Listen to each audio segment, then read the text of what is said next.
Two of the sharpest minds who ever lived built the same machine at the same moment, and instead of shaking hands, they spent 30 years trying to destroy each other. This is the calculus war, and underneath the insults is a question that outlives both of them.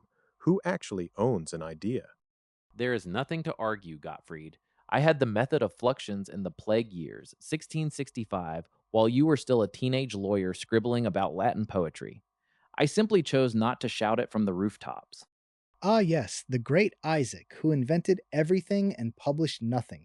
You buried your genius in a drawer for 20 years and then act betrayed when the world moved on without you. I printed my calculus in 1684. Where exactly was yours? In London, which you visited, where you read my letters, saw my correspondence through Oldenburg, and even received my method dressed in an anagram. You came to my city, drank from my well, and went home calling the water your own. An anagram, Isaac? You encrypted your own discovery into a scrambled riddle so no one could understand it? And now you cite it as proof I stole it? A locked box teaches nothing. I built my system from Pascal and Barrow and my own two hands, and I built it better. So the ugly heart of it is timing. Newton got there first but hid it. Leibniz got there second but shared it, which brings us to how Isaac decided to settle the score, because it did not go through a courtroom, it went through him. The Royal Society convened an impartial commission in 1712 to judge the matter. It examined the evidence and ruled, decisively, in my favor. The verdict of Europe's finest institution. What more could an honest man ask? Impartial? You were the president of that society. You handpicked the committee, you fed it the documents, and then you wrote the final report yourself, anonymously, and praised your own conclusion. That is not a trial, Isaac. That is a man judging his own duel and awarding himself the sword. I merely ensured the facts were presented correctly, and the facts were on my side. You cannot slander a verdict simply because you dislike the judge. This from the master of the mint who hunted counterfeiters through the taverns of London and sent men to the gallows for less deceit than you committed on paper. You chased forgers by day and forged a scientific consensus by night.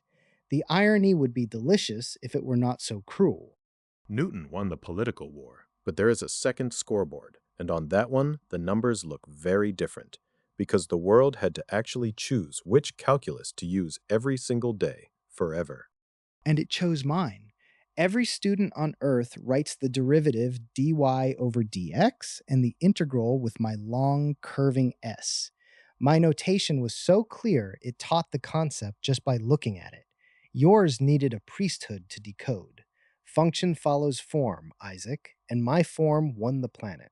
Symbols are decoration. I gave the world the actual physics. I used my fluxions to derive the motion of the planets, the tides, the very system of the world. You gave it a prettier alphabet. I gave it the universe. And your countrymen loved your alphabet so much they clung to your clumsy dots for 100 years and fell behind all of Europe because of it. British mathematics went into a coma out of loyalty to your pride. I did not just want to be right, I wanted the next mind to understand. That is the difference between us. You wanted a great many things, Gottfried. You wanted to be a philosopher, a diplomat, a librarian, an inventor, a courtier. You spread yourself across a dozen trades and mastered the depth of none. I bent my whole life to one flame. You were a spark scattered in every direction. There is the real wound, and it cuts both ways. So let me press on it. Forget the priority, forget the committee.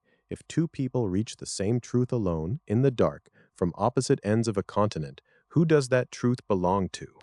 To the one who reached it first. Priority is everything in natural philosophy.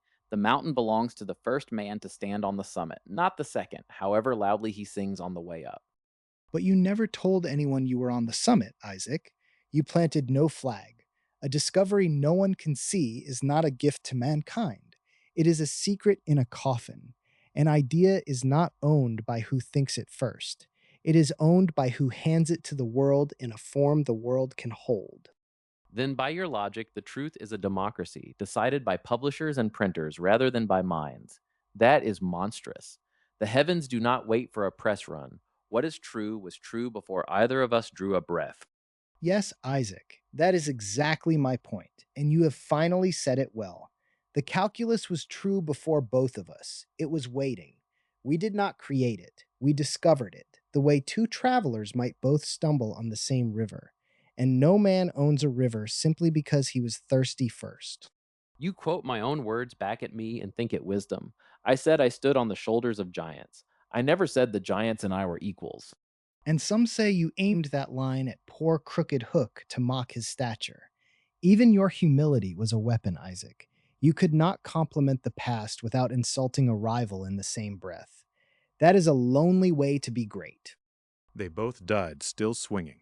Leibniz first in 1716, with almost no one at his grave. Newton 11 years later, buried in Westminster Abbey like a king.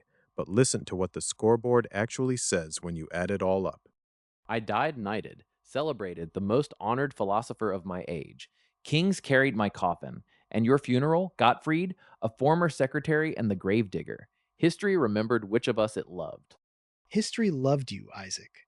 But every child who has ever solved for the area under a curve has spoken my language without knowing my name. You won the ceremony, I won the vocabulary.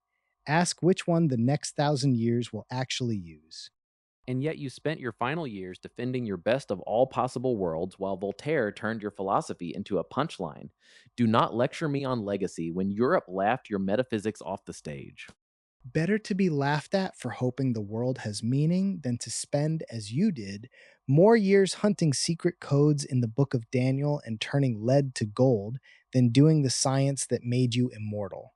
We are both ridiculous, Isaac. We simply chose different ways to be haunted. And that, I think, is where the roast finally goes quiet. Two men so desperate to own an idea that they poisoned the last decades of their lives fighting over a truth that, by their own admission, was already out there waiting to be found by anyone who looked. So here is what I want to leave with you. The calculus never belonged to Newton or to Leibniz. It belonged to the moment humanity was ready to see it, and it used two men at once because one was never going to be enough. Every idea you have ever called yours arrived the same way, half invented, half received. The question is not who owns the thought. The question is whether you have the grace to build with it, share it, and let it outgrow your name. Which one would you rather be remembered as? The man who won the argument, or the man whose gift the whole world still speaks?